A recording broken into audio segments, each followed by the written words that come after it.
Por fin, Ima, pudimos.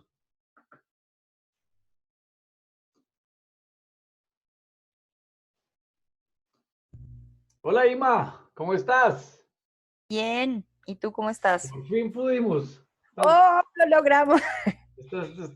El día de hoy vamos a estar trabajando en este webinar sobre mitos y realidades y evidencia en el uso de los elementos de protección personal y toma de muestras respiratorias. Esto es una presentación que trabajamos en dos de los grupos que estamos participando del grupo de cardiovascular pulmonar de ASCOFI. Algo importante que queremos invitarlos es que de aquí en adelante vamos a seguir realizando más webinars sobre toda la información que ustedes están conociendo en términos del manejo del COVID-19. El objetivo primario es que todos y cada uno de ustedes como fisioterapeutas tengan los elementos para el manejo de esta pandemia.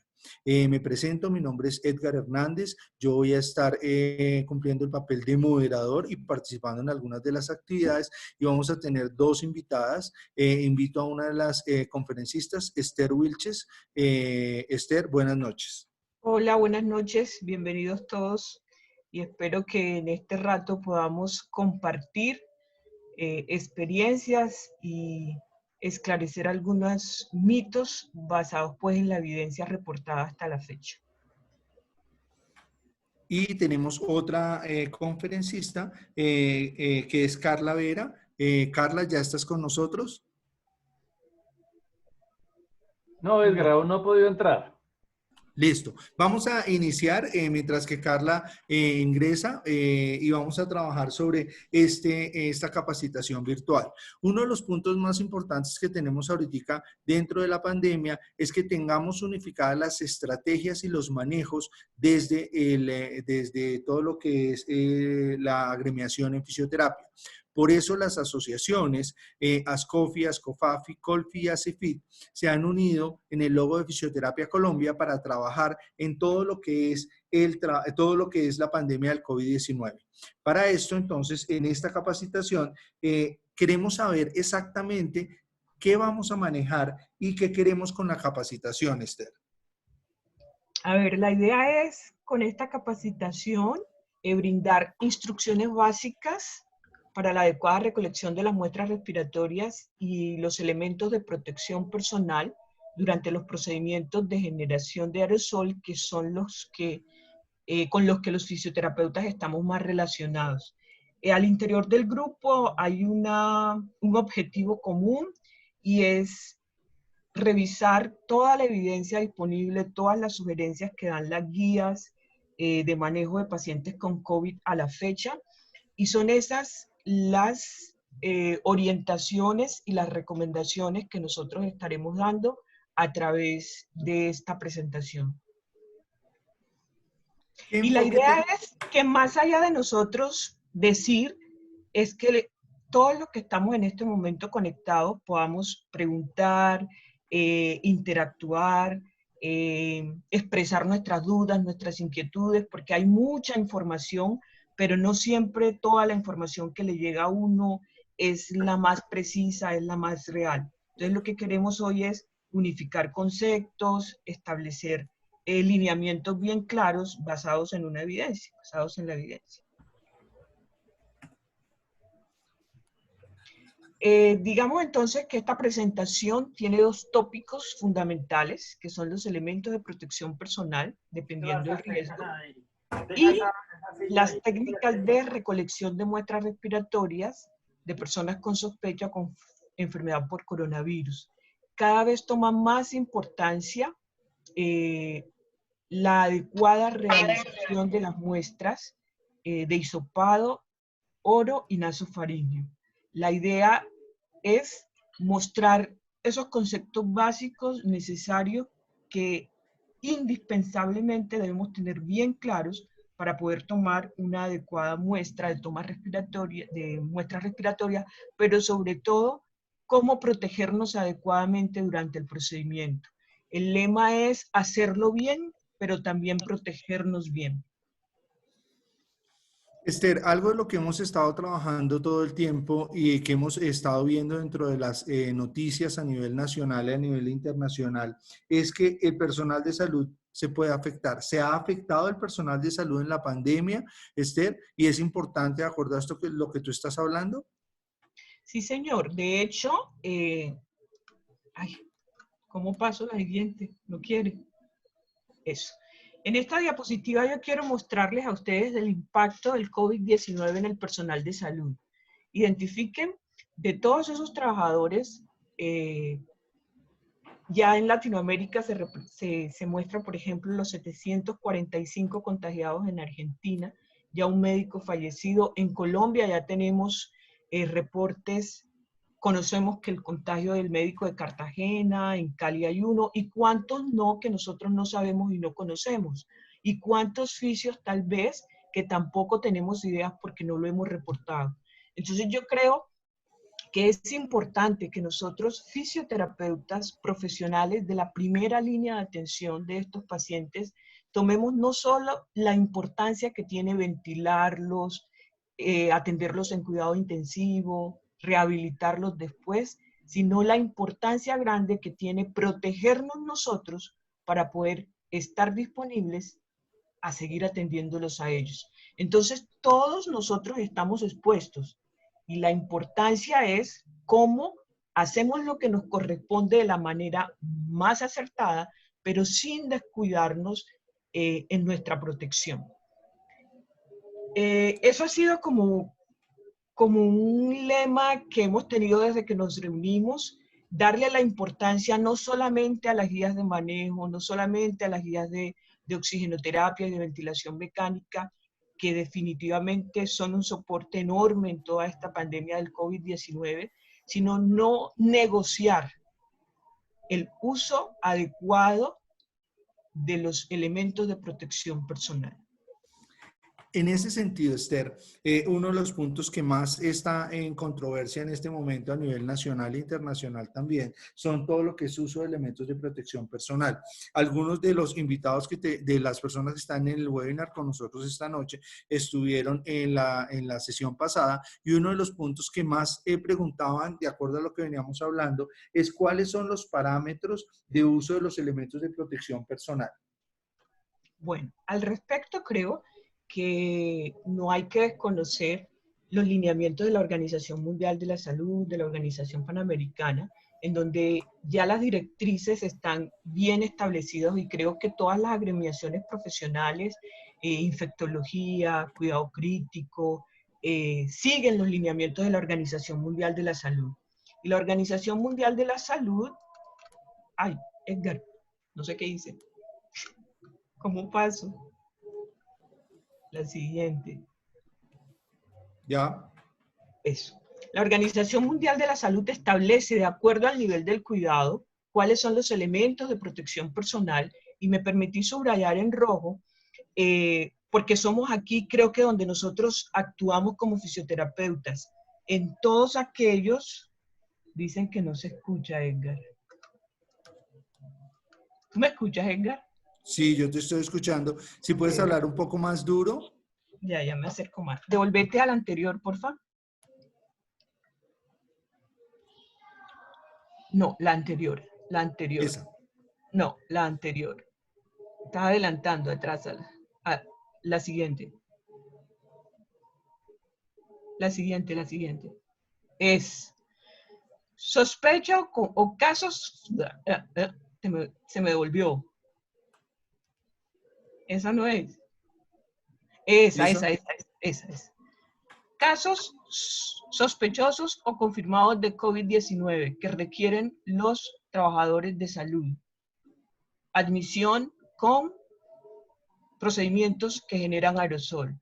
Higiene de manos, bata, máscara, respirador, protección ocular, guantes. ¿Cierto? Siempre genera pánico, genera miedo, genera zozobra, eso es indiscutible. Atender y recibir a un paciente confirmado o sospechoso con COVID. Yo insisto que es muy fácil dar el discurso pero que el escenario en la unidad de cuidado intensivo es totalmente diferente. Es muy fácil decir que hay que usar la máscara, que estamos protegidas, pero sé la angustia y la zozobra que genera enfrentarse en el día a día y el miedo a uno contagiarse y llevar eso a su casa, a su abuelo, a sus hijos. Pero creo que también las guías nacionales e internacionales siguiente, en este caso para nosotros creo que todos ya hemos conocido la siguiente guía, que es la guía de infectología de la revista, publicada en la revista de la Asociación Colombiana de Infectología, en el Consenso Colombiano de Atención, Diagnóstico y Manejo para este tipo de pacientes, establece y recomienda, también basado en un consenso de expertos, las mismas recomendaciones que da la OMS. Siguiente.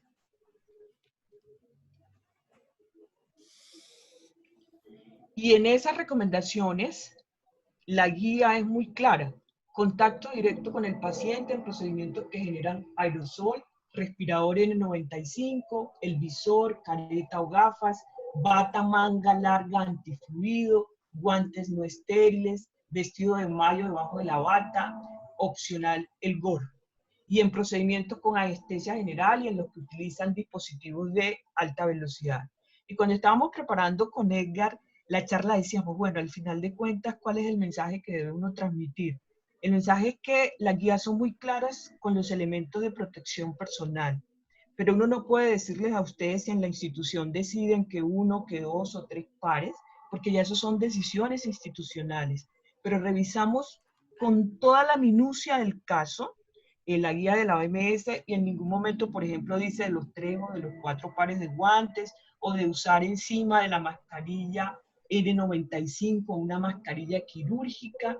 Las guías son muy claras y los lineamientos son muy claros. O el uso del overol de manera permanente cuando estás con presión negativa, con el paciente intubado, con un buen sello del manguito, con sonda de succión cerrada. Entonces, yo creo que lo importante es que ustedes o que todos tengamos claridad de las recomendaciones que dan las guías nacionales e internacionales. ¿Qué ajustes hace cada persona al interior de su institución? Ya ahí nosotros no podemos meternos, pero creo que también hay que aprender a racionalizar gastos. Llegará un momento, Dios no lo permita que lleguemos a ese estado, pero si ustedes revisan los testimonios de los italianos, de los españoles, no hay mascarillas, hay que reutilizar las mascarillas, están haciendo mascarillas de tela. Entonces, ¿será que se justifica usar una N95 y encima una mascarilla quirúrgica? Entonces también pensemos en lo que dicen las guías, en lo que las recomendaciones que nos dan, pero también establecer los costos cuando estamos utilizando elementos adicionales que no nos van a proteger más, pero que sí van a aumentar los costos y que en algún momento podemos tener carencia de eso. Yo creo que ese es como el mensaje. Ser racionales con las decisiones que tomemos sin perder la norma, sin perder las recomendaciones.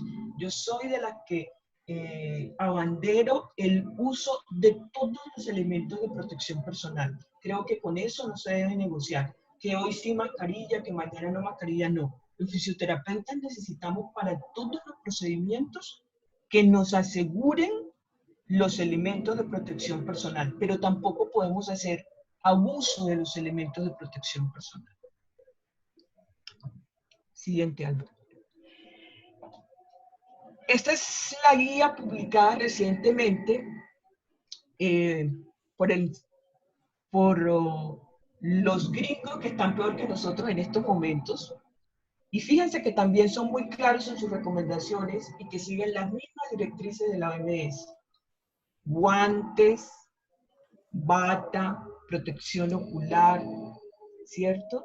Para todos los trabajadores de salud que no realizan procedimientos con aerosol. Y para los pacientes o para las personas que realizan procedimientos con aerosol, se sugiere el respirador, los guantes, la bata, la protección ocular, y definen los procedimientos generadores de aerosol en la UCI como la intubación, la broncoscopia, la succión abierta, la administración de drogas nebulizadas, la ventilación manual antes de la intubación, la desconexión del paciente del ventilador. Y si nosotros nos identificamos, ahí estamos en todos esos procedimientos. Lo que nos lleva a sugerir una vez más la importancia que tiene de asegurar el adecuado uso y el completo uso de los elementos de protección personal, porque también viene el otro extremo. Pueda que nos den los elementos de protección personal, pero no sabemos cómo ponerlos, no sabemos cómo quitarlos, no los usamos adecuadamente y estamos corriendo el mismo riesgo, pero estamos pidiendo que nos los den. Entonces, es como encontrar la coherencia entre el buen uso, usar lo que se debe y se recomienda, y ser un poquito juiciosos al analizar lo que implica usar lo que no necesariamente debemos usar. Siguiente. No, pues yo no he podido aquí. Puntos a considerar. ¿Cuáles son los elementos de protección personal? Han sido definidos como toda ropa o equipo utilizado por los empleados para protección contra materiales infecciosos, incluyendo guantes, gorros, máscaras, respiradores. Las precauciones estándares todos los conocemos.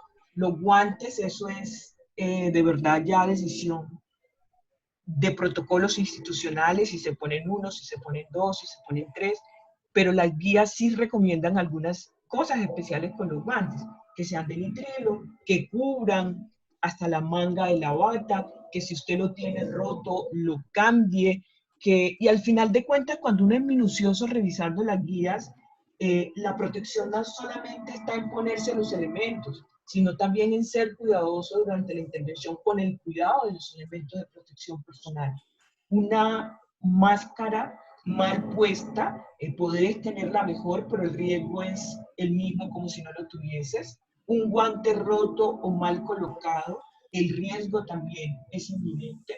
Una bata mal colocada, unas gafas o un visor o una careta mal colocada. Entonces, según tanto, yo creo que es una cadena de acciones. Tenerlos, pero usarlos de la manera adecuada. La mascarilla quirúrgica para aquellas actividades de exposición que no generen aerosoles y el respirador N95 para procedimientos generadores de aerosoles. Y ahí yo sí tengo una inquietud personal que la he manifestado con los que estamos trabajando esto, y es que las recomendaciones son muy claras cuando dicen que a 2 metros del paciente. Y siempre me pregunto, ¿qué intervención que hace el fisioterapeuta puede ser realizada a 2 metros del paciente? Entonces yo sí creo que para nosotros, en todas las intervenciones, mientras el paciente sea positivo, uno sí debe tener el respirador N95, porque es muy difícil mantener esa distancia en todas las intervenciones que uno realiza con los pacientes. Eso sí es apreciación personal. Protector ocular, careta, monogafa, la bata desechable o de protección y el gorro opcional dependiendo del tipo de procedimiento que se vaya a realizar. También creo que para los fisioterapeutas el gorro no debería ser opcional. Siguiente. Esther, 2 puntos importantes. Uno, Carol, no sé si ya te comunicó contigo porque estamos esperándola para que ingrese. No. No he podido, me escribió. Porque ya ahí está el cupo, si quiere ingresar, podría ingresar. Ya le escribo.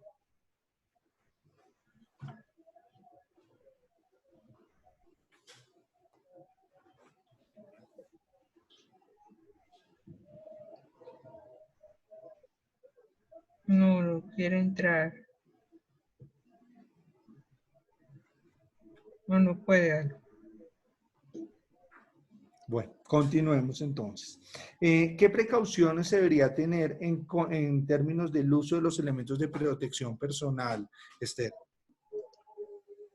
Siguiente. ¿A ti por qué se te pasa de menú? Aquí. La OMS, quiero resaltar la frase que está en rojo porque es una frase de la Organización Mundial de la Salud, uniendo fuerzas para prevenir la transmisión y salvar vidas. Y yo creo que eso se cumple en la medida en que nosotros tenemos o somos juiciosos con esos puntos sobre el uso de los elementos de protección personal. Somos todos los que trabajamos en esto, a veces se nos olvida y nos pasamos la mano por la cara y nos llevamos el lapicero a la boca y ponemos el lapicero en la cama. Y yo creo que ese es el momento de ser más juiciosos. Siempre manteniendo las manos lejos de la cara y limitando las superficies que tocamos. No es permitido en estos momentos que el guante tenga el huequito, que se me partió porque se me enganchó en la cama y ese huequito no hace daño. Los guantes, si se rompen o se contaminan, hay que cambiarlos. Y realizar lavado de manos antes y después de cualquier procedimiento y de retirarse los guantes. Esas son 4 puntos que todas las guías recomiendan para asegurar la protección a la que tanto le estamos atinando en el manejo de estos pacientes. Esther, en términos de eso, ¿cuándo debemos utilizar estos elementos de protección personal? Y además de eso, ¿qué relación tendría con todo esto que estamos hablando en términos de las muestras? Estas son dos recomendaciones que en televisión se ven cada vez más. Etiqueta respiratoria, ¿cierto? Y las precauciones estándares, que son recomendaciones igual que aparecen en todas las guías y recomendaciones que creo que nosotros más que nadie debemos asumir y adoptar. Yo creo que el cuento de los elementos de protección personal, si uno ve un noticiero, si uno ve cualquier programa de televisión o de radio, la preocupación no es solamente de nosotros, todo el mundo recomienda y recuerda el buen uso y el adecuado uso de los elementos de protección personal. Entonces, resaltar la importancia, nosotros que somos educadores, que vamos a nuestras casas, la importancia de la etiqueta respiratoria y la importancia de las precauciones estándares para ayudar a prevenir la transmisión. Siguiente. Bueno, en términos de eso, Esther, específicamente, ¿qué debemos hacer previo a la colocación de los elementos? Antes de colocarse los elementos, retirar todos los objetos personales. Yo estoy casi segura que todos nosotros en nuestras unidades de cuidado intensivo ya es prohibido el uso del celular dentro de las unidades, que las uñas no tan cortas, que no llevar tantos objetos a las unidades, limpiar el celular cuando salgamos de la unidad, si lo llevamos, violando las normas, ¿cierto? Realizar el lavado de manos antes y después de la intervención, aunque nos hayamos quitado los guantes y antes de ponernos los guantes, y verificar que todos los elementos de protección personal sean del tamaño correcto. No hay cosa más incómoda que trabajar con un par de guantes que te quede o muy grande o que te quede muy chiquito. Y creo que los dos extremos no permiten asegurar esa protección por la que tanto estamos anhelando mantener cuando estamos manejando a este tipo de pacientes. Por eso todas las guías recomiendan verificar antes de utilizar los elementos el tamaño o la talla de esos elementos de protección para que sean verdaderamente los que se ajustan a la persona que los va a usar. Aunque parezca bobada, sí, porque pareciese que esto es muy simple, pero estas pequeñas bobadas son los que nos aseguran una verdadera protección.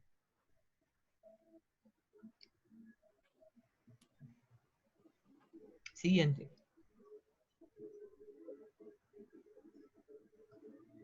¿Cuáles son los procedimientos que realizamos en urgencias, en consulta externa, en cuidado intensivo, que más producción de aerosoles estamos nosotros expuestos y que realizamos nosotros?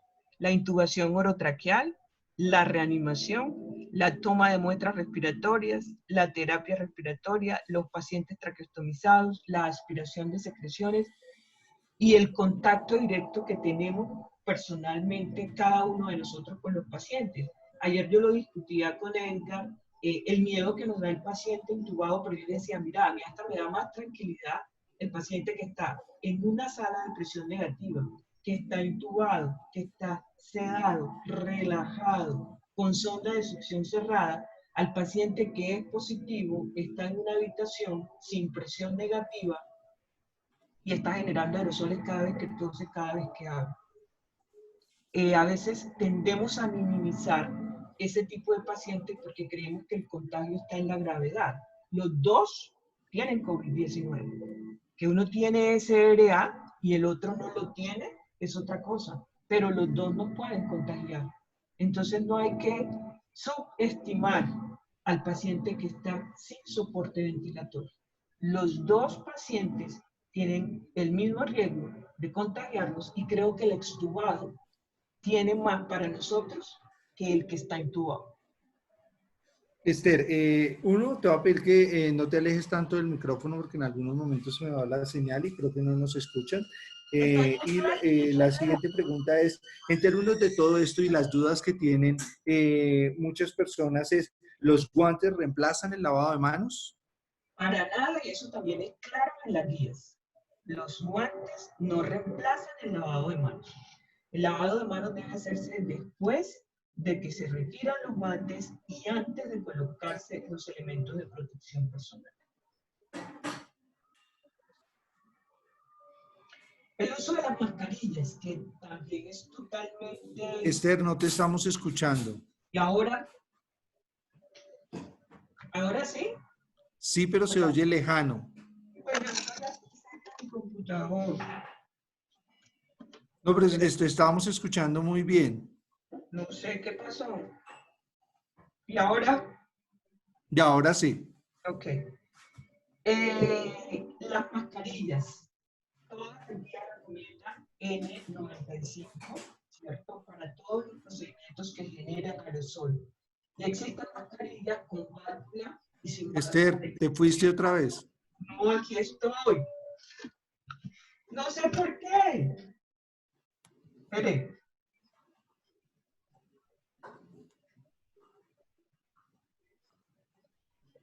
¿Y ahora? Hola. Aló, sí, allá te escucho. Ok.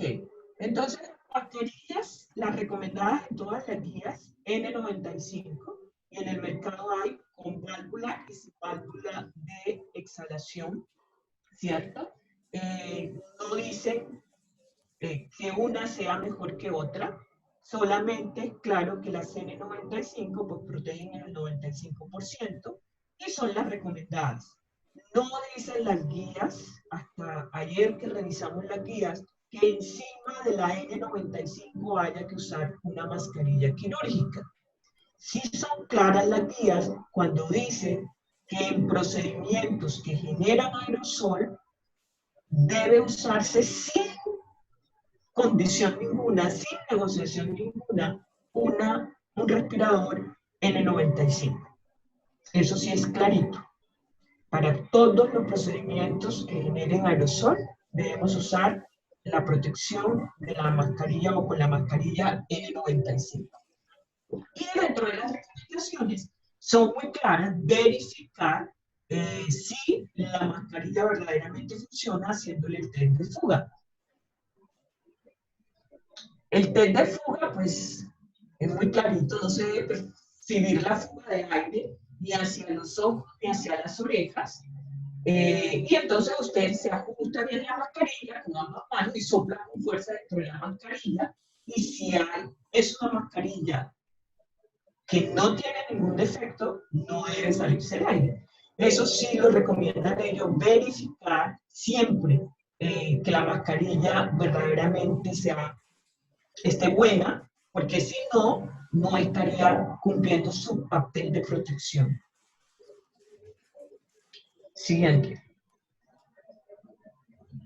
El lavado de manos, no nos vamos a dedicar a eso. Yo creo que todos los que trabajamos en cuidado intensivo tenemos ese chip en la cabeza, el adecuado lavado de manos, la duración de 40 a 60 segundos. Cada vez son más los videos que muestran por qué hay que lavarse las manos en cada una de esas secuencias que ilustra la imagen. y cómo el lavado de manos, el uso de guantes no reemplaza el lavado de manos. Esther, antes de seguir adelante, mira, porfa, revisa el micrófono porque muchas de las personas en el chat nos están planteando que no se escucha bien. Mira si tu micrófono tiene alguna interferencia porque que se escucha mucho eco y no te están escuchando. ¿Cómo es que es el? Ya, ahí te oímos perfecto. Pues entonces no me voy a mover, me voy a quedar aquí estática como una estatua. Aquí. Esta es una muy buena solución. Estatua Wilches, ya. Siguiente. Esther, con respecto a eso, y uno de los puntos esenciales es que tienen todos los fisioterapeutas y las preguntas que tienen es ¿qué entidades deben garantizar esta toma de muestra? Esta frase que están viendo ahí es copiar y pegar del documento del Instituto Nacional de la Salud. Las empresas administradoras de planes de beneficios, las administradoras de regímenes especiales, de excepción, medicina prepagada, IPS fijas o de atención domiciliaria, o las secretarías de salud departamentales y distritales deben garantizar la toma de muestras. El mensaje es que si los fisioterapeutas trabajamos con esas empresas, pues seguramente nos toque tomar muestras, tomas de muestras respiratorias. Es cierto que no todos realizamos o habíamos realizado hasta la fecha tomas de muestras respiratorias y por eso la importancia de tomarse el tiempo en esta contingencia, de entrenarse o de intentar buscar los medios para hacerlo bien. Porque una toma de muestra mal realizada es un posible paciente que se pierde y la cadena continuará. Entonces es tan importante, de verdad, ese es el mensaje que yo les quiero decir o que les quiero dejar.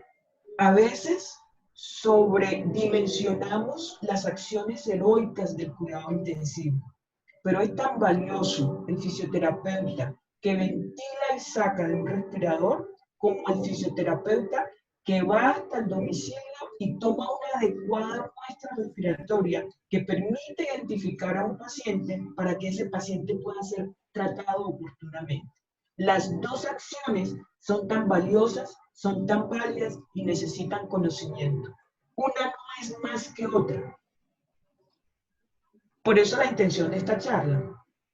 Esther, quédate ahí en ese punto. El último pedacito que mencioné, que hablaste, ahí se oyó perfecto porque al rato se aleja y la gente me sigue planteando que se oye lejos. Ahí donde hablaste en este momento, quédate ahí. Pero juro por Dios que no me he movido. Es más, tengo tortícolis ya. Continúa, Esther, qué pena interrumpirte.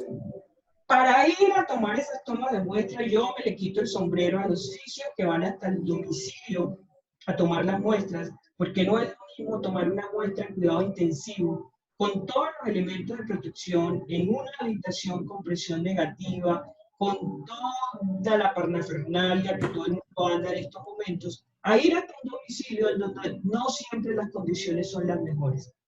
Por eso, si en el auditorio tenemos fisioterapeutas que trabajan en domicilio, yo les quiero reconocer públicamente su labor, me les quito el sombrero, pero también les invito a que no tomen pruebas si no se protegen bien. Porque ustedes se están convirtiendo en un transmisor también. No se cuidan ustedes, ni cuidan tampoco a su familia. Entonces hay que ayudar, pero también tenemos que protegernos. Las tomas de muestra, indispensablemente los elementos de protección personal con respirador N95, con bata, antifluidos. No sé qué pasó aquí, ya. Dame un segundo. ¿Ya? Pero no fui yo. No, fui yo. Bueno, ya. Los elementos de protección personal no se negocian, mis queridos colegas, para la toma de muestras respiratorias. Y así como tenemos el deber de ir a tomarlas, también tenemos el derecho que nos den los elementos de protección personal. El hisopo, el medio de transporte viral, bajalenguas, recipiente primario, recipiente secundario, recipiente terciario y un marcador. Digamos que esos son los elementos indispensables para la toma de muestras respiratorias en términos de hisopado, oro y nasofaríngeo. En la imagen o en la diapositiva intentamos ilustrar una imagen, valga la redundancia, del medio de transporte viral, el bajalenguas y los recipientes en los cuales se van a almacenar las muestras a temperatura adecuada para que puedan llegar al laboratorio y se puedan procesar. Siguiente. En términos de esas muestras, Esther, ¿cómo nos debemos colocar y cómo nos debemos retirar esos elementos de protección personal para la toma de las muestras? Perfecto. Siguiente.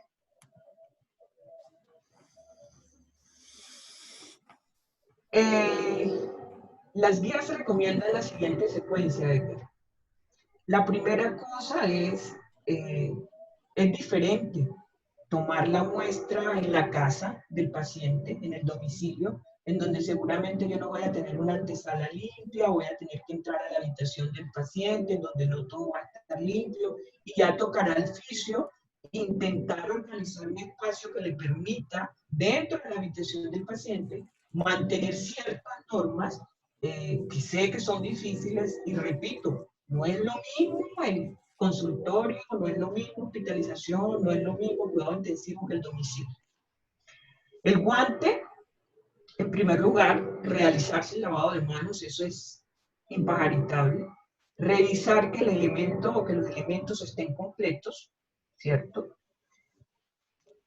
Explicarle al paciente lo que se le va a hacer, que creo que eso es importantísimo. Retirarse la zorroboya, el reloj, toda esa cuestión. Recogerse el cabello, colocarse el gorro, aplicarse alcohol, se coloca la bata antifluidos, se coloca la mascarilla, ajusta su mascarilla y realiza el test de fuga para verificar que la mascarilla sea la adecuada, sea correcta. Si tiene gafas correctivas, se las coloca y luego se coloca la careta o las gafas. Se coloca por último los guantes y estira los brazos y revisa bien para que las mangas de la bata no se desplacen y cubran. Por eso la importancia de verificar que la talla de los guantes y de la bata sea la correcta. De una manera un poco ilustrativa, la diapositiva muestra la secuencia. El uno, los gorros, un gorro, la bata, la mascarilla, la protección ocular y por último los guantes. Y arriba la recomendación que da la guía de estirar los guantes hasta que cubra las muñecas y la bata para asegurar una adecuada protección. Ay, yo no me he movido. Alguien dice que no se escuchó, pero sí se escucha. Sí, no, sí se está escuchando, Esther, pero se oye con interferencia o se oye lejano. Entonces, Claro. por eso están diciendo, a ver si, porque en algunos momentos se te escucha muy bien, muy cerca, pero en otros momentos vuelve y se aleja la señal. Yo sí estoy lejos, pero estoy cerca del computador. Siguiente. Y ahora sí. No, ¿Y ahora? no. ¿Y ahora? Ahí. Ok. Bueno, siguiente.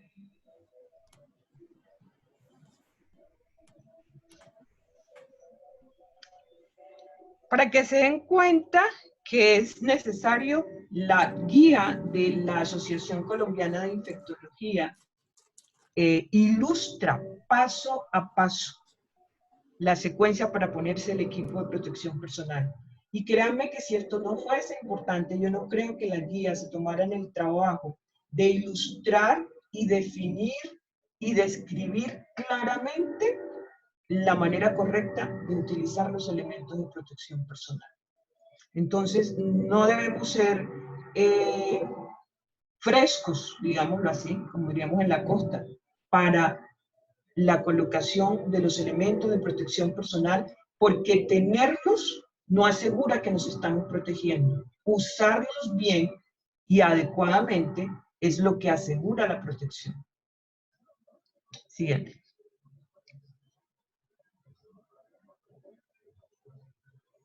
Siguiente. ¿Sí me están escuchando? Sí. Estas son recomendaciones.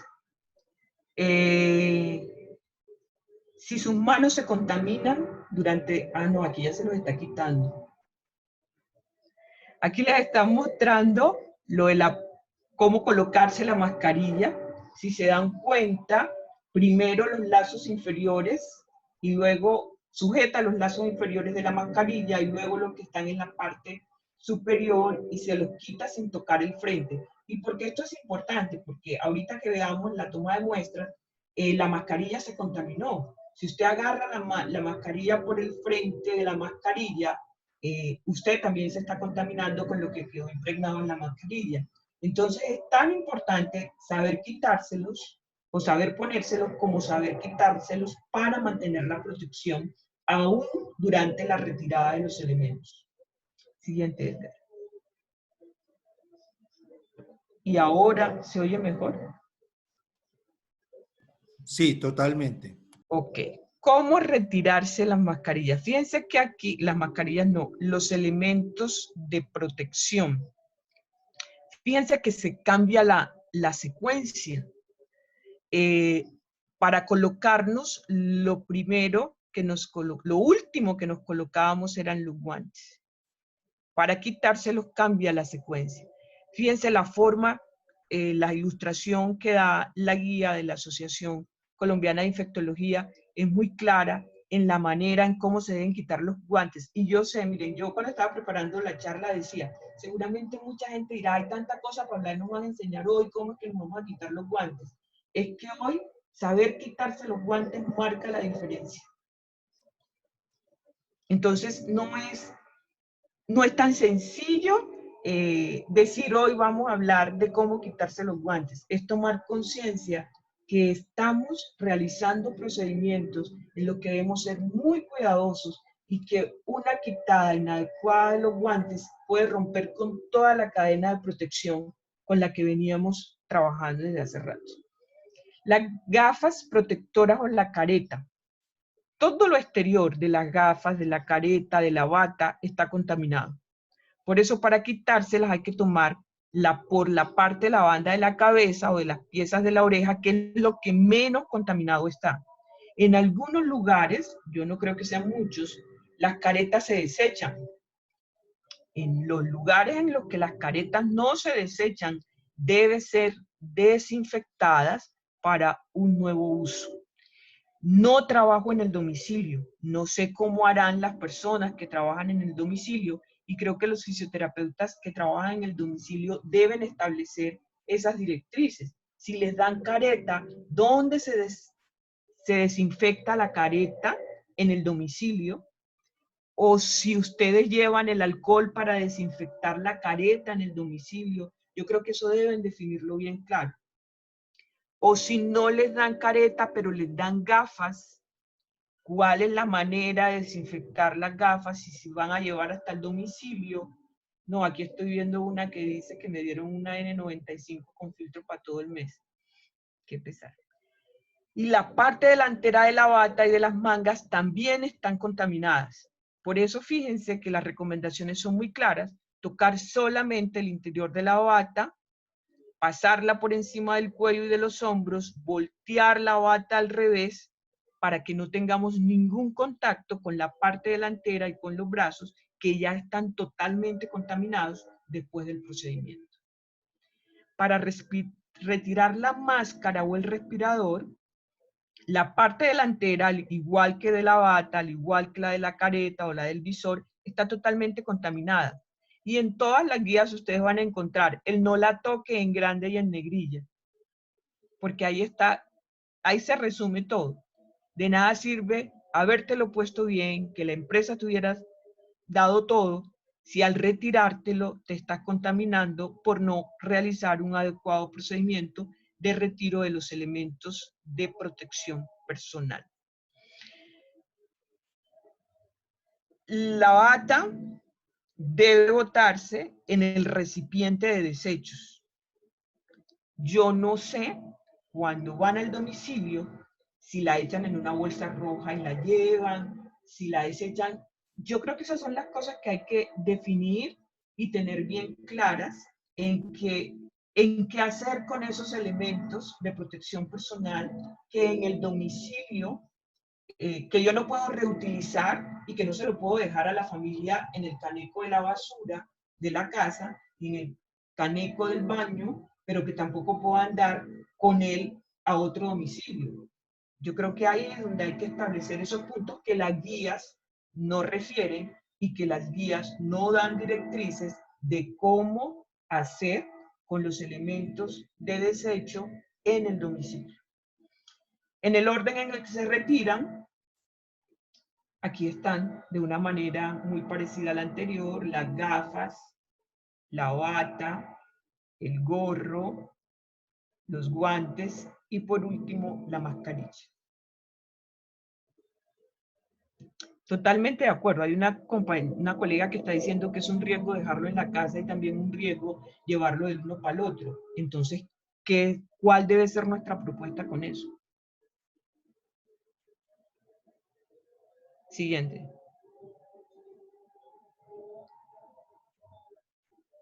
Ya tenemos los elementos que nos vamos a colocar y nos vamos a quitar durante el proceso de la muestra. Y dos de los elementos más importantes de los que necesitamos saber es cómo se realiza la toma de las muestras, ¿cierto?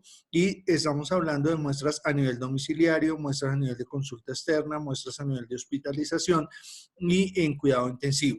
Nosotros nos vamos a centrar más que todo en las muestras que estamos tomando en domicilio, que es como uno de los puntos centrales que estamos manejando, consulta externa, hospitalización y urgencias. ¿Cuáles serían esas tomas de muestras que podemos tomar? Perfecto. Yo no sé si todos vieron hoy el noticiero Caracol, no estoy haciendo propaganda barata, pero el segundo señor ministro creo que fue, dijo una cosa muy importante y hacía un llamado a una adecuada toma de muestras. Y que la muestra había que hacerla bien, sin miedo, porque de eso dependía la identificación de un positivo por COVID-19. Insisto, aunque parezca el mismo disco rayado, a veces lo sencillo le quitamos importancia. Tomar una muestra en el domicilio, un hisopado nasofaríngeo, en una habitación que no tiene presión negativa, en donde no siempre las condiciones van a ser las más adecuadas, insisto, la única cosa que nos protege son los elementos de protección personal. Cuando se hace el hisopado naso y orofaríngeo, la exposición es directa, face to face, y ahí no hay 2 metros de distancia.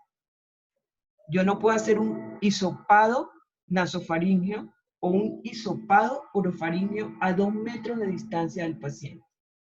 Si yo estoy en el ambiente hospitalario, seguramente la habitación destinada tendrá presión negativa y el señor de mantenimiento fue y verificó que se hagan los 12 recambios de aire por hora y la puerta permanecerá cerrada, pero ese no es el escenario si yo estoy en atención domiciliaria.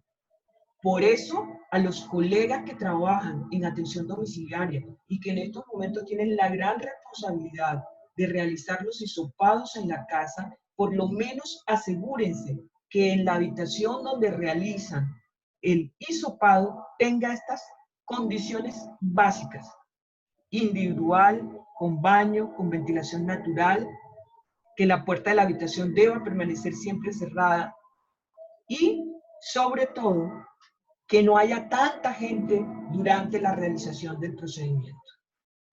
El escenario es diferente, el ámbito hospitalario a la atención domiciliaria, pero el fin es el mismo, y es conseguir una buena muestra para que en el laboratorio puedan identificar verdaderamente si ese paciente al que yo le estoy realizando esa toma de muestra es positivo o es negativo. Y yo sí quiero reconocer de verdad la responsabilidad tan grande que tienen los colegas que en estos momentos son los encargados de tomar las muestras respiratorias. Siguiente.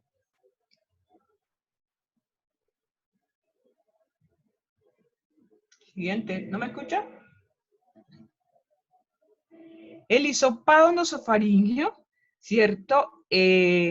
Todos, aquí no vamos a dar una clase de anatomía porque ya todos pasamos y vimos lo que es la vía aérea superior, lo que es la vía aérea inferior, solo que si ustedes se dan cuenta de la imagen, la vía aérea no es derechita ni es horizontal totalmente, ¿cierto?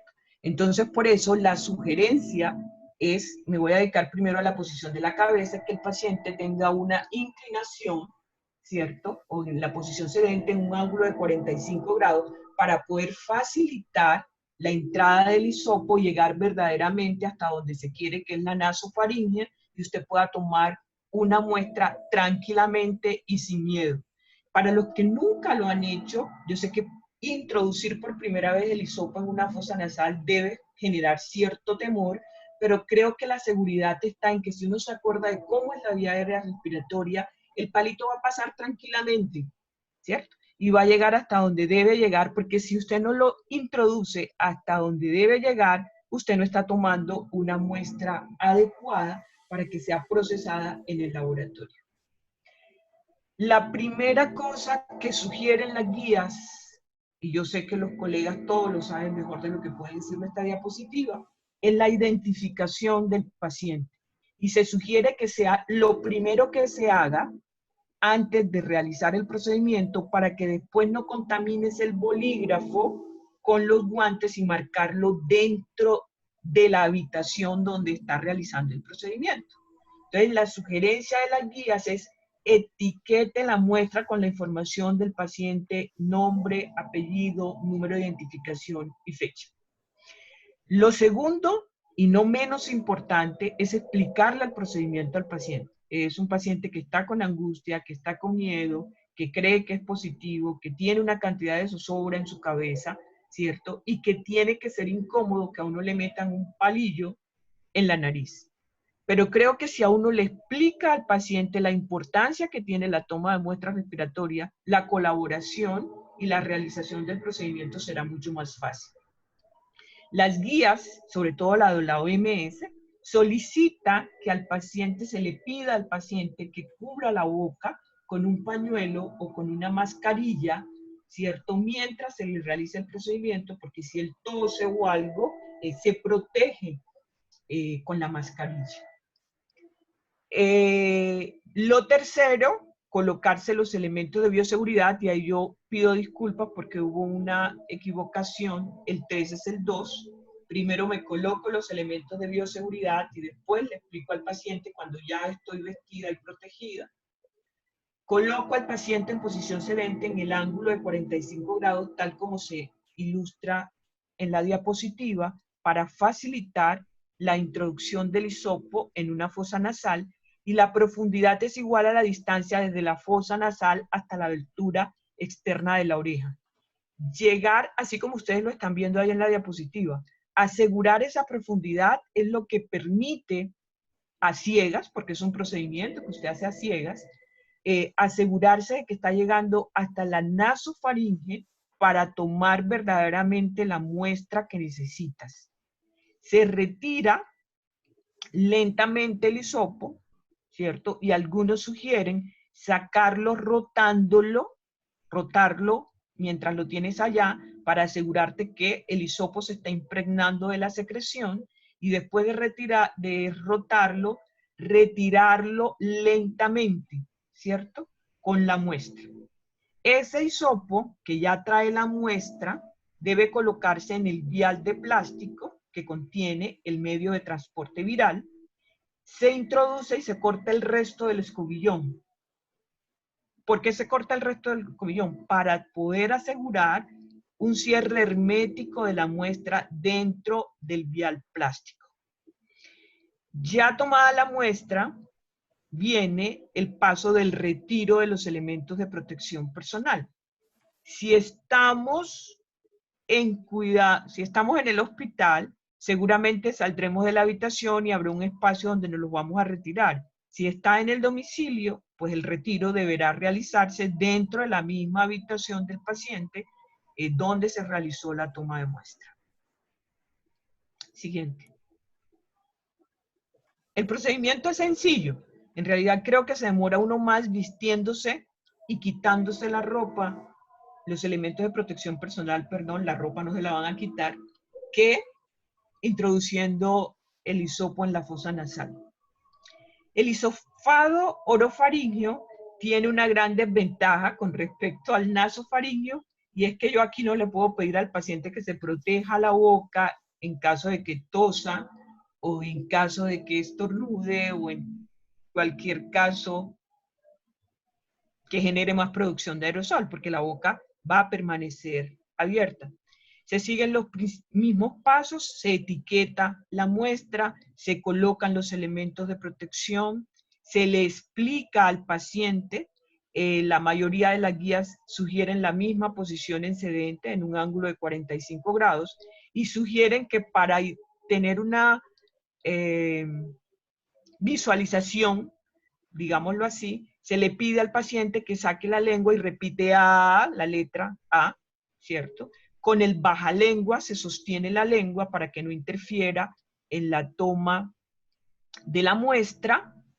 Se lleva el hisopo hasta el fondo y ahí no hay que tener el miedo. Yo creo que simplemente volví a coger el libro de anatomía para identificar cómo que es la vía aérea superior, porque no es tocar la punta de la lengua, hay que llegar hasta la orofaringe para verdaderamente tomar una muestra significativa que permita la identificación o no de que sea positivo o negativo el paciente.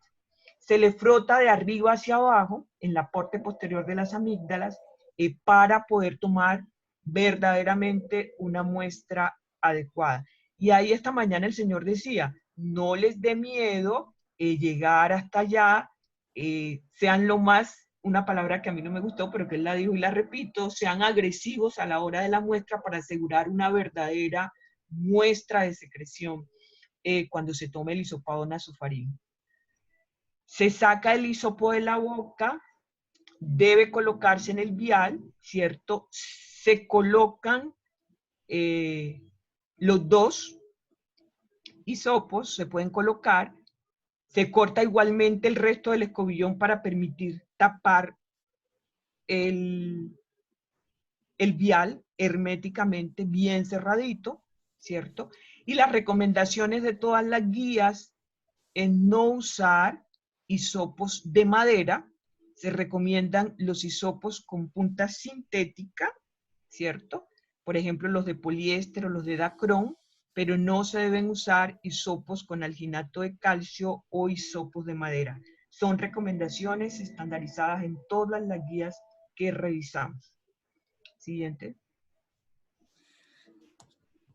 Esther, en términos de eso de las guías exactamente, dentro de esta organización, ¿qué guías son? Y una de las preguntas, así las resolvemos de una vez del público, es ¿qué guías se deben seguir a nivel nacional?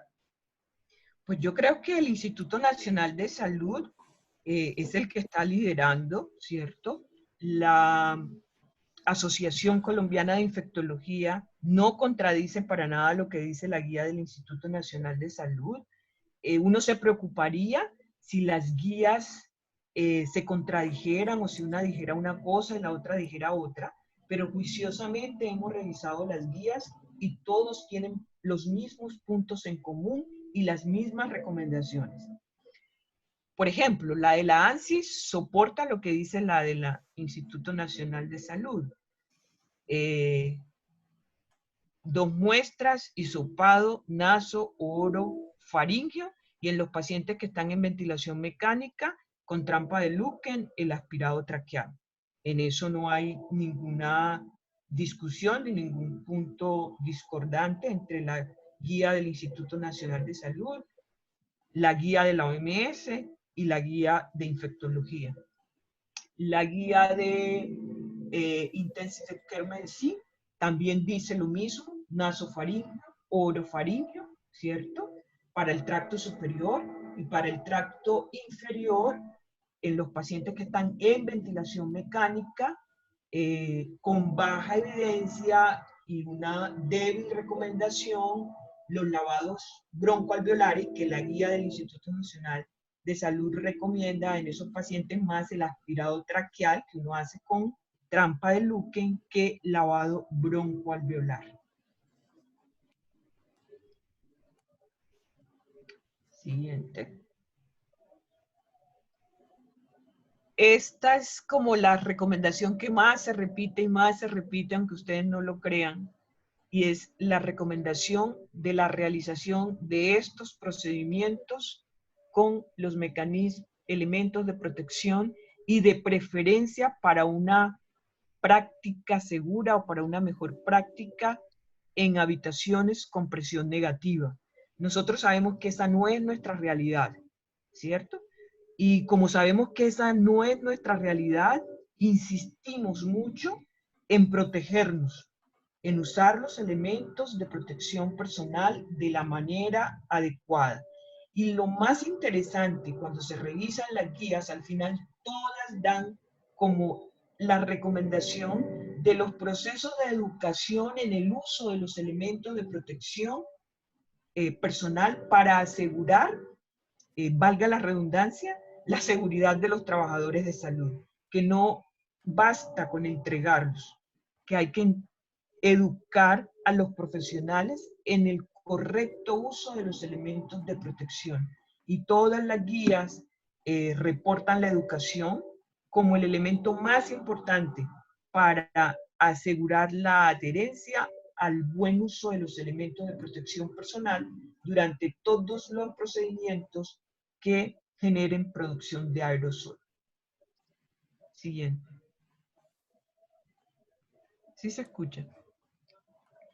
El transporte Sí. de muestras, pues si yo estoy en el hospital, las guías lo denominan como transporte interno, que es la muestra que se va a transportar desde urgencia, desde hospitalización, desde la UCI, desde la consulta hasta el laboratorio, y lo denominan transporte externo los que toman la muestra en el domicilio o en otra institución, y ya sea por vía aérea o por vía terrestre, de corta o de larga distancia, y se lleva la muestra hasta el laboratorio. Los recipientes son iguales, tanto para el transporte interno como el transporte externo. El recipiente principal o primario, que contiene la muestra, el embalaje o recipiente secundario, que debe ser resistente y antifugas y debe tener una tapa con rosca.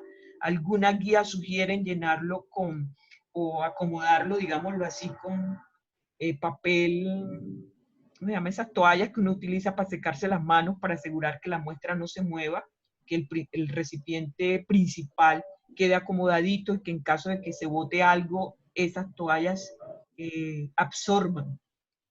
Y el embalaje exterior adecuado. No hay diferencia para el transporte interno o para el transporte externo en términos de recipiente para el transporte de la muestra. Como tampoco hay diferencia para la adecuada identificación independientemente del sitio desde donde se vaya a transportar la muestra. Estas son recomendaciones del Instituto Nacional de Salud, que son las mismas que tiene la guía de la Organización Mundial de la Salud. La conservación de la muestra respiratoria, si es menor o igual a 5 días, 4 grados centígrados, si es mayor a 5 días, menos 70 grados centígrados. Normalmente, pues los oficios que participamos en estos procedimientos no vamos a tener muestras para transportar menores o iguales a 5 días. Siguiente. El éxito de la toma de muestras creo que se resume en una adecuada recolección, y eso quiere decir llevar el hisopo hasta donde hay que llevarlo para tomar una adecuada muestra.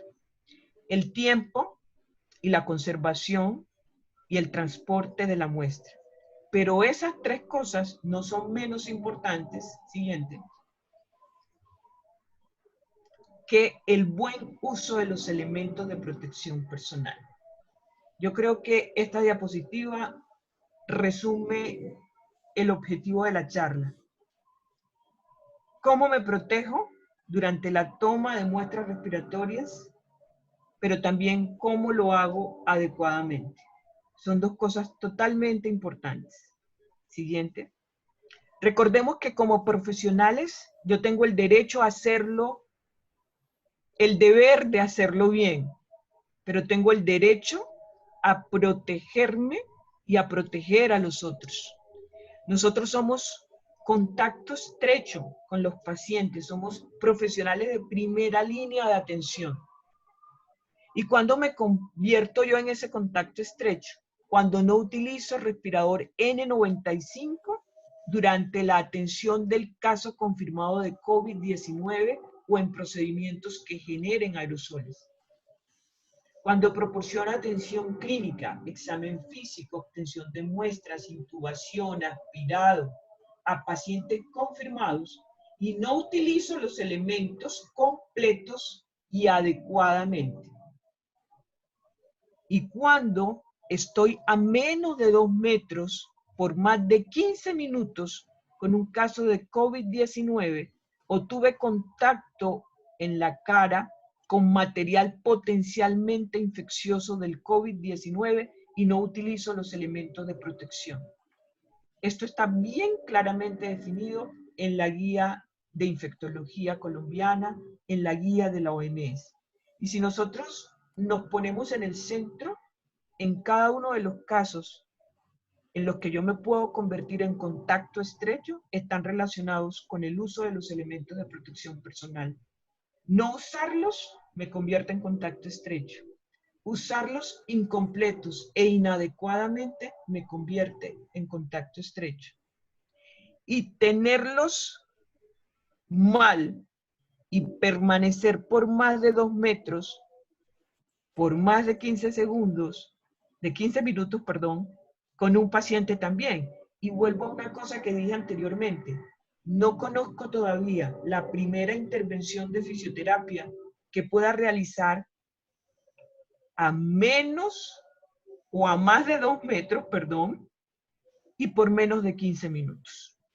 Si nos enfocamos en lo que somos y en lo que hacemos, yo creo que es claro que los elementos de protección personal, primero, no se negocian y segundo, hay que usarlos completos y adecuadamente. Siguiente.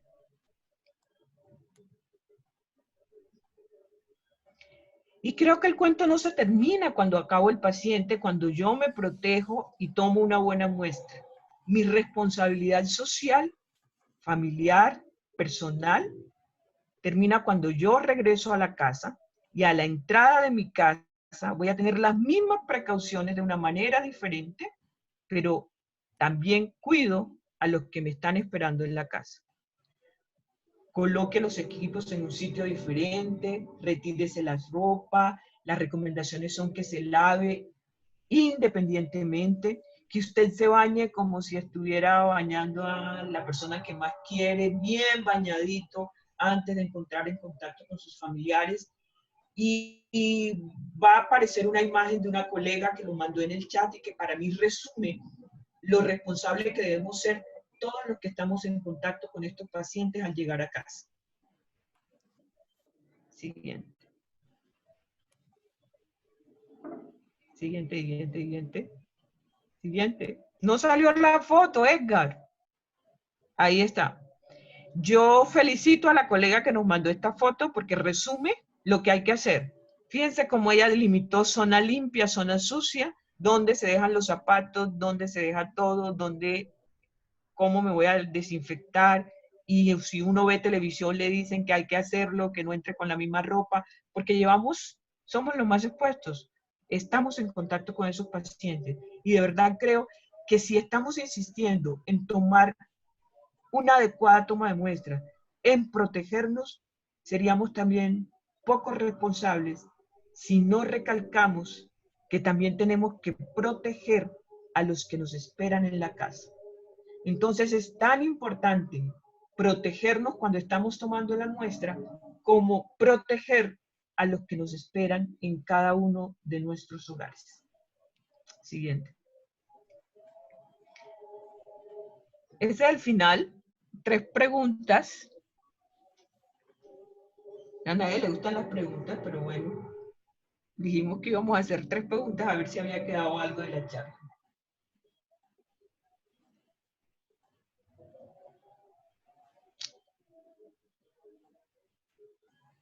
Siguiente, Edgar, que nadie va a contestar.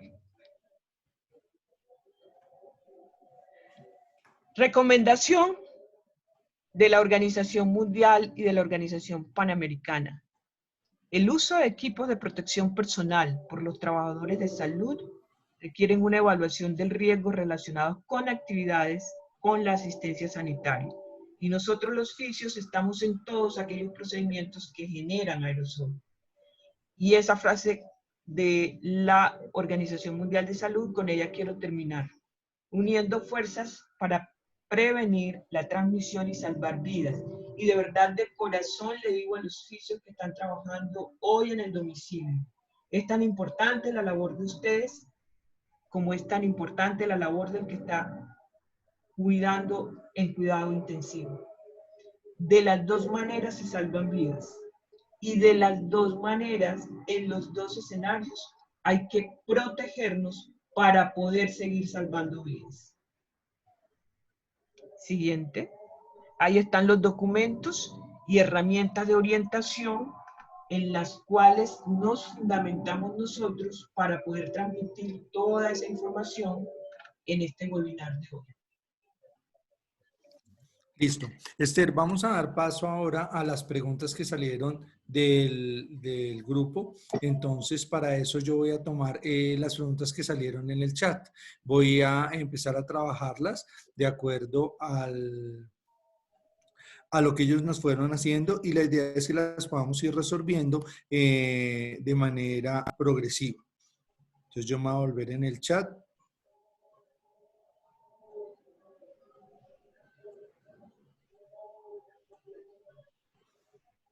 Bueno, este es más un comentario de una de nuestras compañeras, que ella dice, soy trabajadora domiciliaria, fisioterapeuta y no acepto tomar muestras porque no nos dan los elementos de protección. Frente a eso, ¿qué deberíamos hacer, Esther?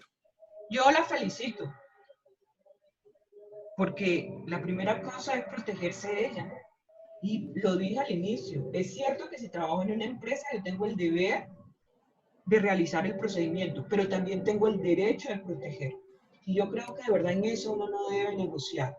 O sea, no se justifica que usted identifique si alguien es positivo o es negativo realizándolo un hisopado, pero usted se contagie al realizar el procedimiento. Tampoco se trata de arriesgar la vida. Entonces, yo creo que las empresas también tienen la obligación de asumir o de facilitar, no sé cuál de los dos verbos sea el más adecuado, los elementos de protección personal. Y no son inventos de fisioterapia, son lineamientos, son directrices de la Organización Mundial de la Salud, de la Asociación Colombiana de Infectología, del Instituto Nacional de Salud. Eso no nos lo estamos inventando, eso está escrito.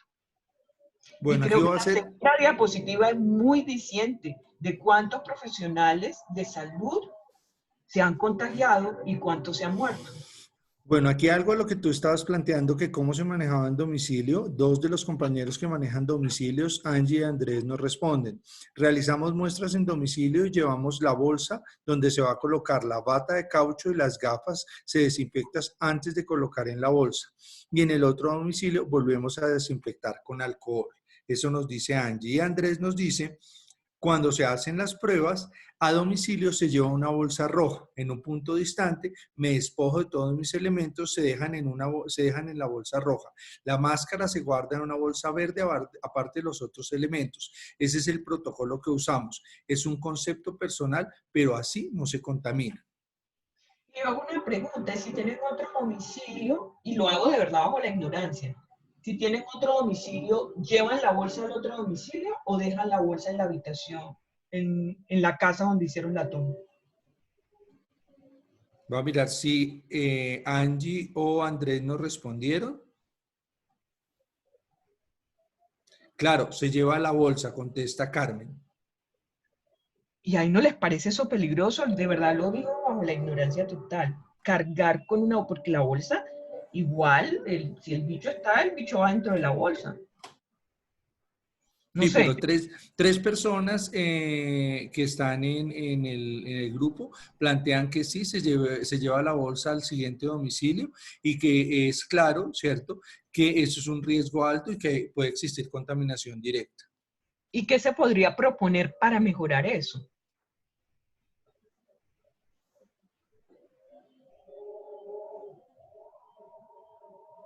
Andrés opina que dentro de la bolsa, que ellos de un domicilio a otro llevan una bolsa nueva, pero la usada se entrega a la empresa de recolección, o sea, se hace la recolección inmediata. Se Ah, desecha, se desecha en doble bolsa roja, se dejan en el carro del hospital y el hospital se encarga de desecharlo, nos dice Lina Madrid. o sea que no la llevan al otro domicilio, sino que la recogen de una vez. En algunas personas, según lo que nos están comentando, la llevan al siguiente domicilio, otras la entregan al carro de protección que recoge, que puede ser la ambulancia o puede ser el carro de recolección de muestras. Y eso es como lo más salomónico, ¿no? Una persona que no aparece identificación dice que la bolsa roja la están dejando en el domicilio y hay otra persona que pasa a recoger. Bueno, y uno como, pensemos como gremio, ¿cuál debería ser nuestra sugerencia como gremio de fisioterapia? Porque eso no está en las guías. ¿Cuál consideramos nosotros que debe ser la propuesta para disminuir el riesgo después de tomada la muestra con esos elementos que van de un lado para otro? Diana plantea acá que en domicilio se recogen y se llevan al final del día a la empresa, que es la encargada de hacer la recolección. Esa es una forma en cómo se maneja. Y plantean por acá, se puede hacer cambios en los protocolos de colocación y retiros de los elementos de producción. Ah, bueno, esa es una pregunta, ya ahorita la vamos a responder. Me voy a devolver a algunas de las preguntas para complementar lo que tú estás preguntando, Esther.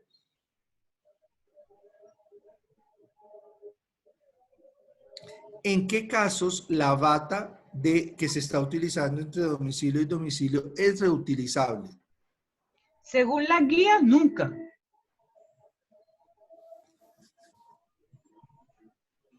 Las guías son muy claras. Dice, deseche la bata.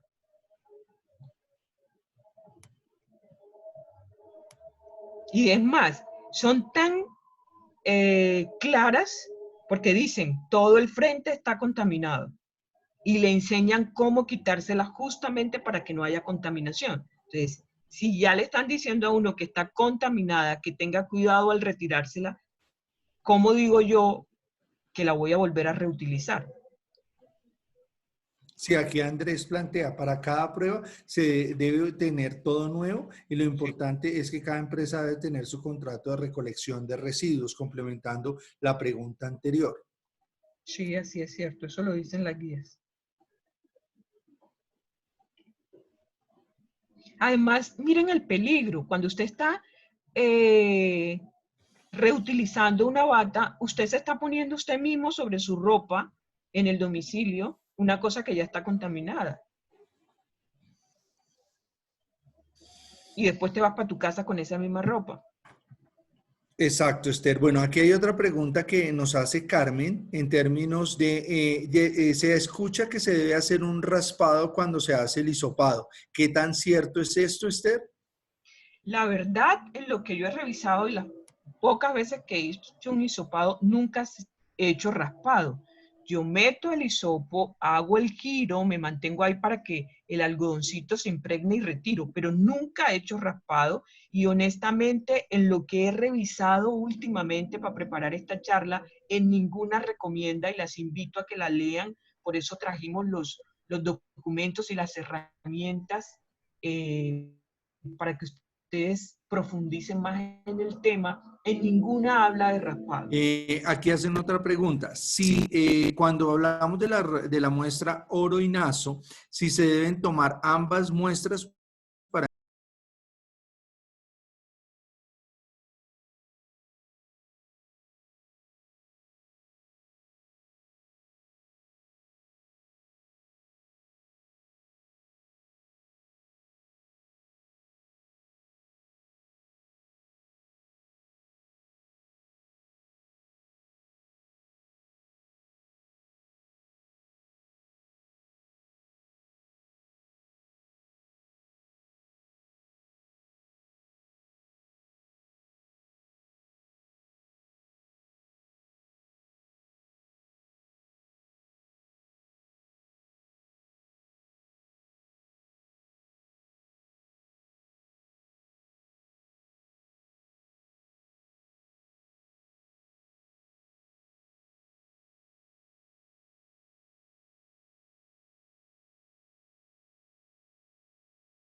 recomendación fuerte, ¿no? No es ni siquiera débil. No, aquí tenemos la misma de los hisopados.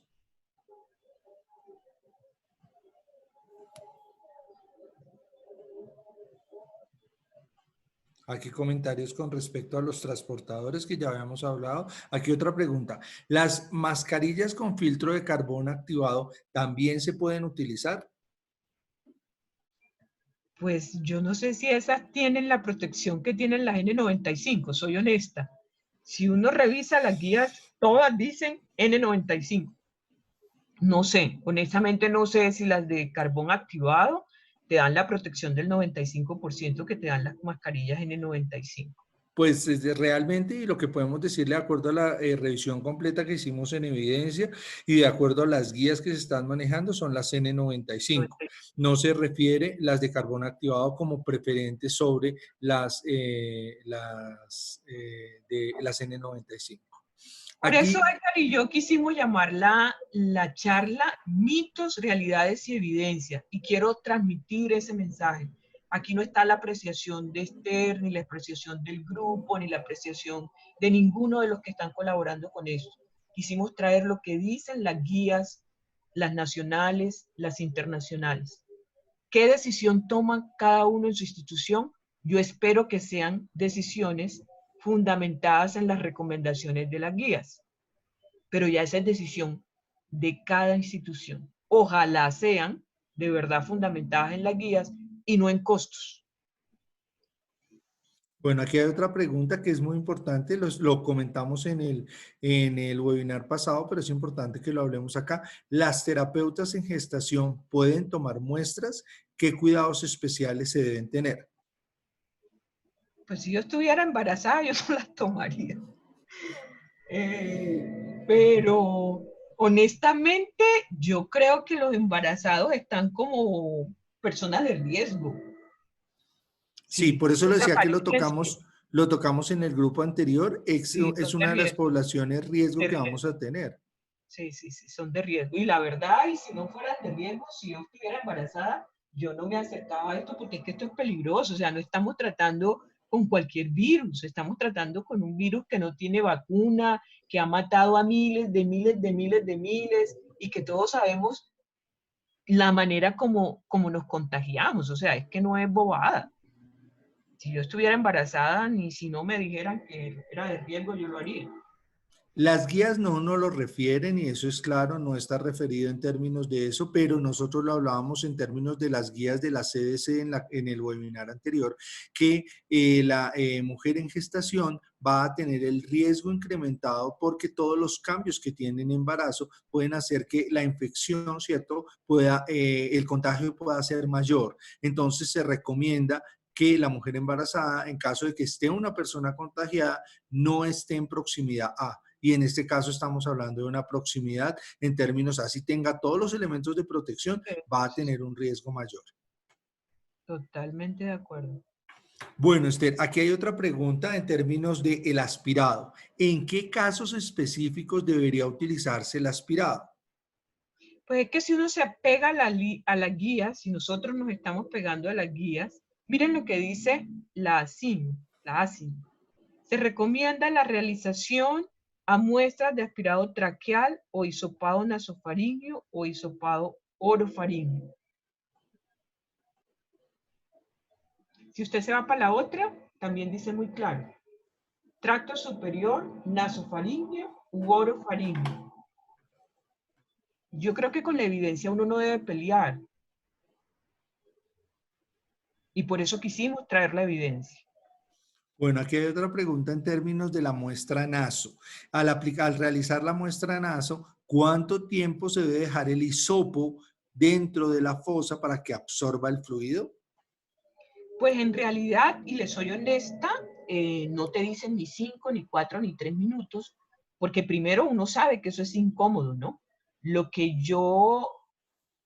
se lee es que usted introduce el hisopo, lo mantiene, si llegaste a donde tenías que llegar, se supone que se va a absorber la secreción porque él va a estar ahí, la sostienes, pues, ¿qué diría yo? Honestamente no hay tiempos, que uno diga 1 segundo, 2 segundos, eso es como la succión. que a uno nadie le dice, cuando estás succionando te vas a demorar 1 minuto, 2 minutos, 3 minutos, ¿cierto? Honestamente, no encontré ninguna guía que te diga te vas a demorar 1 minuto, 2 minutos, 3 minutos. Yo creo que eso va más como digo, llegué, me quedé el segundo para que se impregne el hisopo y retiro, porque en realidad es eso, ¿no? El hisopo se va a impregnar de la secreción. Pero no sé si Edgar ha leído algo en términos de tiempo. Yo No, soy de un tiempo no, y tenemos que pensar también en lo que implica la incomodidad del de hisopo dentro de incomodidad. la fosa nasal para el paciente. Si los tiempos son prolongados, la reacción que va a generar en la parte naso va a ser mayor. Entonces, pues la idea es tomar la muestra, que se impregne y retirar. Sí. Honestamente no conozco en términos de tiempo, no he leído nunca nada en términos de tiempo. Si Aquí alguien sabe, pues chévere que cuente. Una de las compañeras, Lorena, nos pregunta que si existe alguna norma que exprese que los fisios son los que deben tomar la muestra o quién en realidad lo debe hacer. En eso les queremos contar que hay un grupo de los de Fisio Colombia que está trabajando en todo lo que es protección al profesional. En protección al profesional estamos mirando todo esto, pero no existe una norma que diga lo debe hacer enfermería, lo debe hacer fisioterapia, lo debe hacer terapia respiratoria.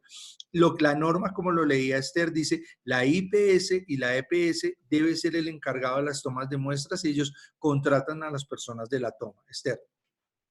Yo diría, como he dicho muchas veces, a veces con procedimientos nuestros que otros profesionales hacen, en este caso que lo haga el que mejor lo sepa hacer. Porque de nada sirve, y yo creo que por eso ASCOFI está intentando todo este tipo de capacitaciones para que lo sepamos hacer, porque más allá de quién lo hace, es quién lo hace bien. En estos momentos es importante hacerlo bien, ¿cierto? Y si a los fisioterapeutas, porque trabajan en la empresa, le toca, pues llegó el momento de aprender a hacerlo bien. Y yo creo que no es difícil, es simplemente meterse en el cuento, porque seguramente muchos nunca lo han hecho, pero tomar la decisión de hacerlo es tomar una decisión para hacerlo bien. No decir, bueno, me tocó, entonces voy y la tomo mal, o no le pongo el empeño por hacerla bien. Yo creo que es una responsabilidad de verdad bien grande los fisios que en estos momentos están tomando muestras respiratorias. Bueno, tenemos 2 preguntas más, ya casi para terminar.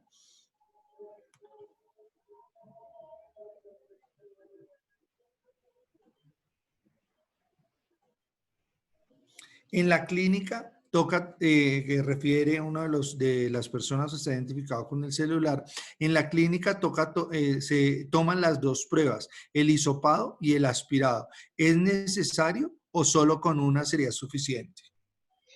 Pues ahí sí yo creo que eso es como decisión médica, ¿no?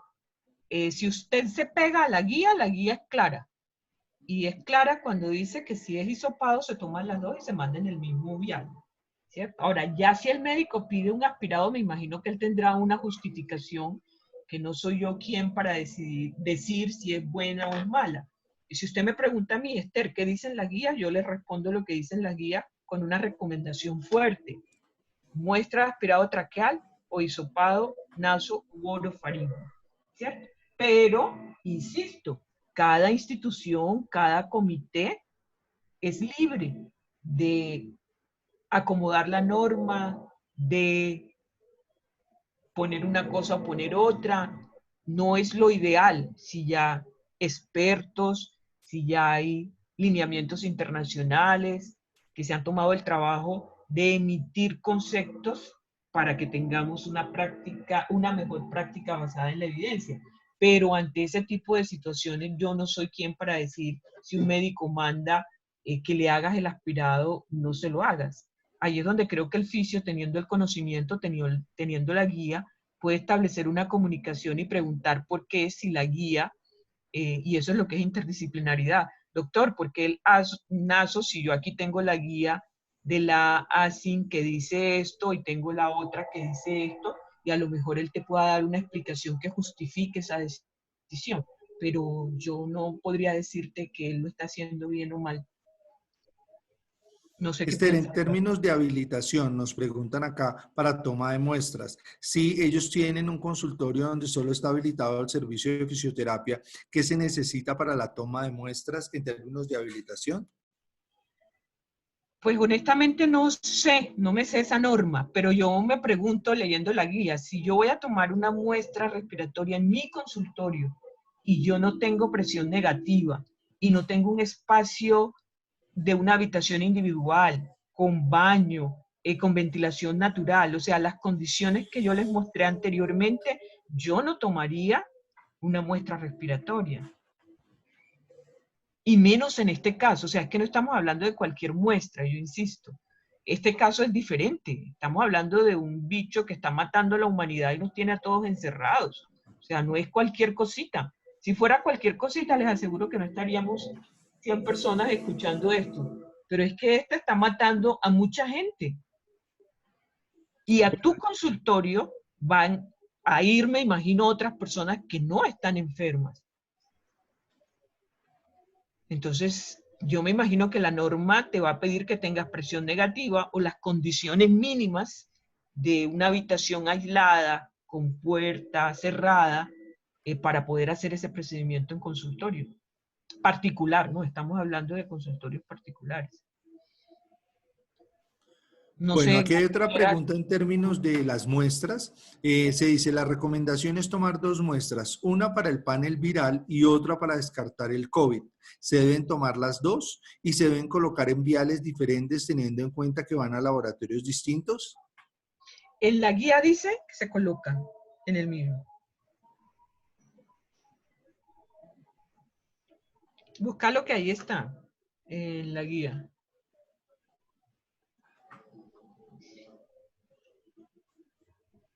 ¿Dónde está? Bueno, aquí hay una pregunta en términos de lo que tú expresabas, en términos de que la muestra la tomen fonoaudiólogos, enfermeros o fisioterapeutas. Y Lina plantea que la guía dice terapeuta, médico o enfermero. Sí, yo creo que esos son los que siempre, generalmente, han estado relacionados con estos procedimientos, ¿no? El fisio, o un terapeuta respiratorio, o un médico o el enfermero son los que generalmente eh, se reportan como las personas que toman ese tipo de muestras. Pero insisto, si un fonoaudiólogo en esta contingencia está entrenado, está capacitado y lo sabe hacer bien, creo que es válida su participación. Yo personalmente creo que si la sabe tomar bien y en las condiciones adecuadas, pero es apreciación personal.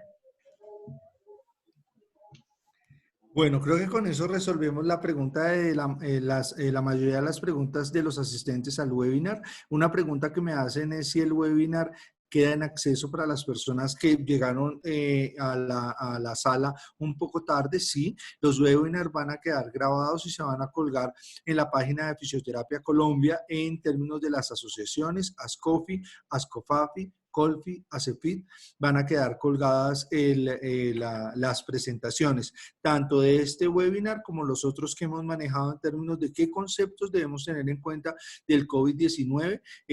Ya va a quedar colgado, se va a empezar a circular desde YouTube para que ustedes los puedan tener, los puedan manejar. Uno de los objetivos que tenemos nosotros con Esther es que esta información esté a mano para que todos podamos tener el manejo en términos de la pandemia. Tenemos que proteger a nuestros colegas. En ese caso, tenemos que protegernos a nosotros mismos conociendo cada una de estas cosas. Entonces, por eso es importante y respondo lo que me preguntaba una de las personas que estaba en el chat. Esther, no sé qué más quieras adicionar.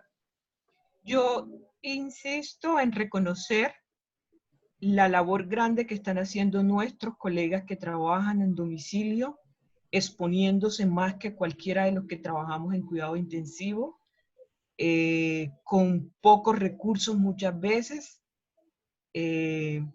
pero cumpliendo una labor.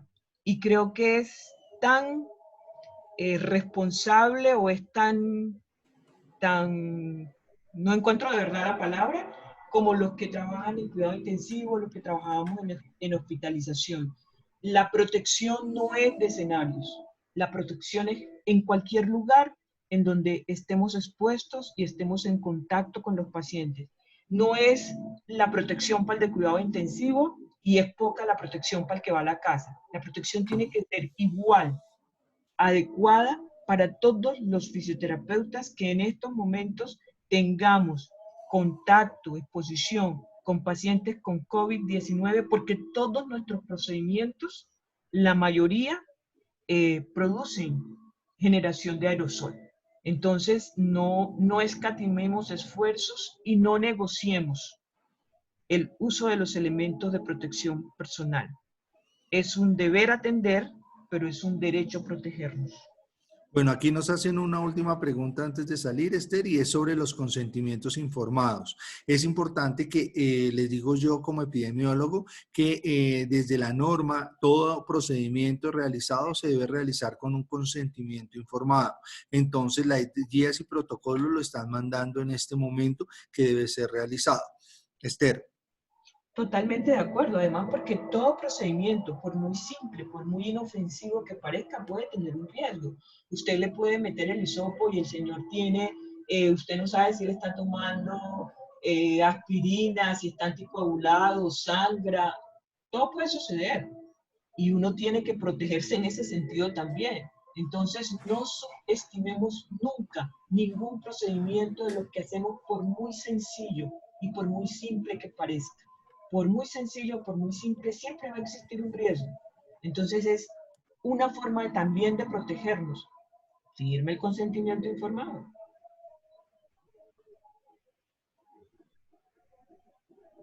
Miran y dice, miren Caracol ya, debe ser que hay alguna información sobre toma de muestras y sería Eso es el importante. boom, de verdad. Hoy en la mañana hicieron lo que ustedes quieran que yo escuche esta mañana por Caracol. Yo me veo ahora todos los noticieros y en todo era, por favor, los que tomen las muestras. Deben ser que hay una cantidad de muestras mal tomadas, debe ser algo, no se va a decir. Pero yo sí creo que el llamado es a ese. El que lo haga, hágalo bien y protéjase bien. Las dos cosas, hacerlo bien y protegerse bien. Listo, Esther, muchísimas gracias. Pienso que la información que compartimos en este webinar fue muy importante para cada uno de los colegas. A todos les agradecemos mucho su participación. A Esther le agradecemos enormemente el trabajo que se realizó previo a la presentación y durante la presentación, ya que fue lo que tratamos de tener fue un material que fuera para todos lo más pertinente posible. Muchísimas gracias. Esther, ya puedes despedirte. Chao, chao. Un abrazo para todos.